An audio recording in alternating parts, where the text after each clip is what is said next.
Standard 11 English second language unit 7 read number 1 और उसका part 2 read करने जा रहे हैं हम। There is no need to sniff when we eat. जब हम खाना खाते हैं तब हमें स्निफ यानी सूंघने की ज़रूरत नहीं होती। But when we chew the food, but जब हम फूड यानी खाना च्यू करते हैं, चबाते हैं, वार्म वेपर इज़ रिलीज, तब क्या होता है कि गर्म वाष्प मुक्त होती है, रिलीज्ड होती है, एंड फ्लेवर्स आर डिटेक्टेड, और स्वाद का हमें पता चलता है, डिटेक्ट होता है स्वाद। The higher the temperature of a substance का यानी कि जो खाना हम खा रहे हैं उसका टेम्परेचर यानी ताप जितना हायर होगा, जितना अधिक होगा, the more molecules are given off, उतने ही मॉलिक्यूल्स का मतलब स्मॉल या माइन्यूट या टाइनी पार्टिकल्स, उतने ही जो कण हैं, मॉलिक्यूल्स हैं, वो मुक्त होंगे। गिवन ऑफ का मतलब भी रिलीज होना यानी मुक्त होना। And intense odours are felt, और इंटेंस मतलब तीव्र, या आप कह सकते हैं अत्यधिक ओडर्स, अत्यधिक ओडर का मतलब होता है गंध, आपको महसूस होंगे।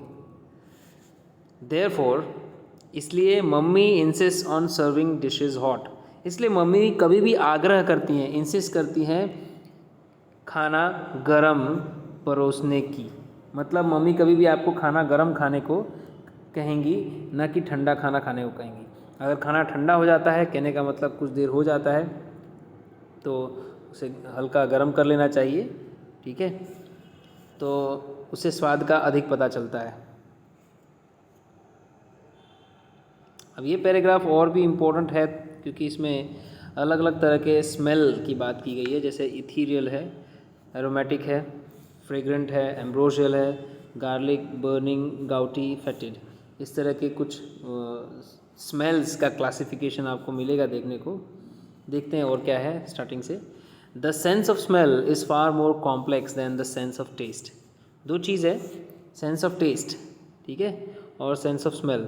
मतलब सेंस ऑफ स्मेल का मतलब होता है कि सूंघने की समझ, और सेंस ऑफ टेस्ट का मतलब है स्वाद लेने की समझ या स्वाद को पहचानना।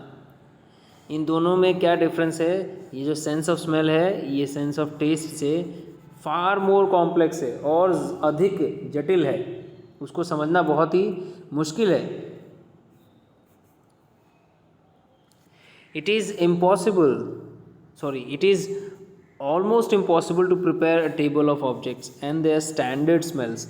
ये बहुत ही, या ऑलमोस्ट आप कह सकते हैं लगभग ये असंभव है कि हम टेबल यानी तालिका तैयार करें किसी वस्तु, बहुत सारे वस्तुओं को लेकर, एक वस्तु, दूसरी वस्तु, तीसरी वस्तु, और उनके स्मेल बताएं कि भाई इसका स्मेल ऐसा है, इसका स्मेल वैसा है, जो भी है।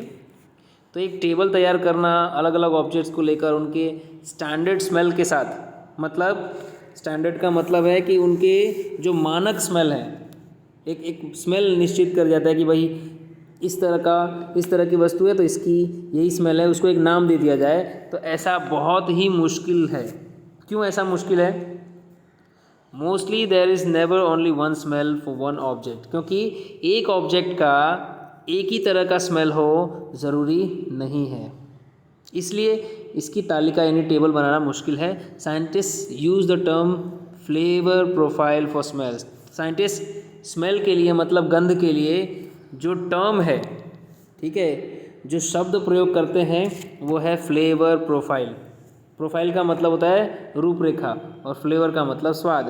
तो साइंटिस्ट इसके लिए भी, स्मेल के लिए भी क्या यूज़ करते हैं, यानी गंध के लिए भी वो किस टर्म का यूज़ करते हैं? फ्लेवर प्रोफाइल का ही यूज़ करते हैं, क्योंकि बहुत तरह तरह की गंध होती है, उनको समझाने के लिए, स्मेल्स को बताने के लिए वो फ्लेवर प्रोफाइल नाम देते हैं।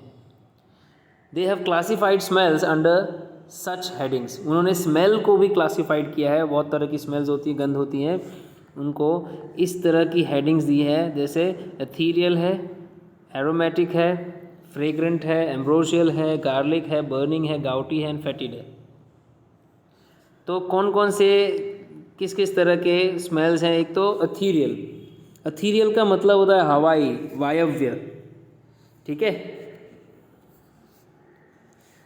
ये इस तरह की स्मेल आपको बाहर खुले वातावरण में मिलती है, जो कि ज़्यादातर हवा से रिलेटेड है, वायव्य। एक है एरोमेटिक। एरोमेटिक का मतलब खुशबूदार। संस्कृत में एक वर्ड भी है सुभाषित, सुगंधित। और फ्रेग्रेंट का मतलब भी वही होता है, सुगंधित, खुशबूदार। लेकिन ये फ्रेग्रेंट वर्ड का यूज़ हम अधिकतर फूलों के सुगंध से संबंधित गंध के लिए लेते हैं, या तो फूलों की सुगंध को भी फ्रेग्रेंस कहा जाता है।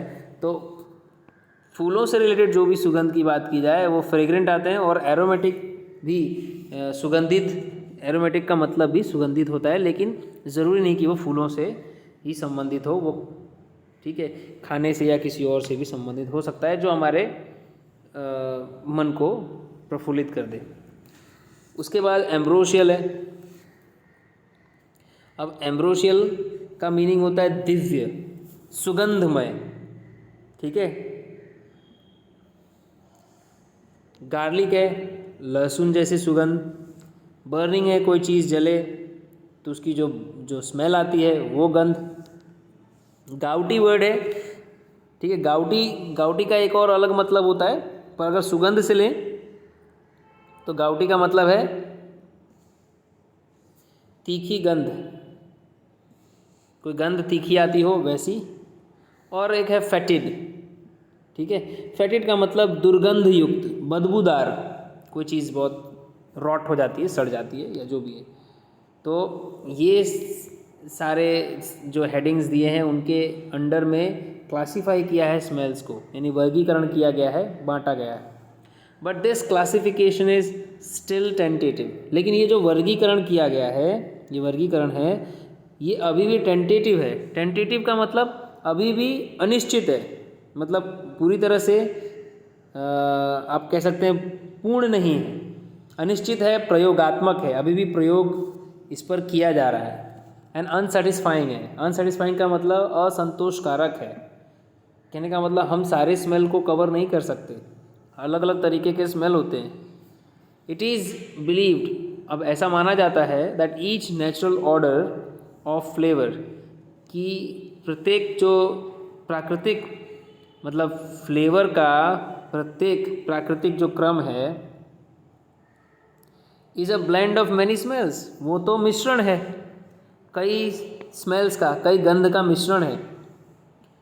जो हमने अभी देखा ना, अथीरियल, एरोमेटिक, फ्रेग्रेंट, इस तरह का, ये तो अथीरियल भी कई स्मेल्स का मिश्रण है, एरोमेटिक भी कई स्मेल्स का मिश्रण है। तो इनको क्लासिफिकेशन अगर इनका किया जाए तो पूर्ण रूप से क्लासिफिकेशन नहीं हो सकता।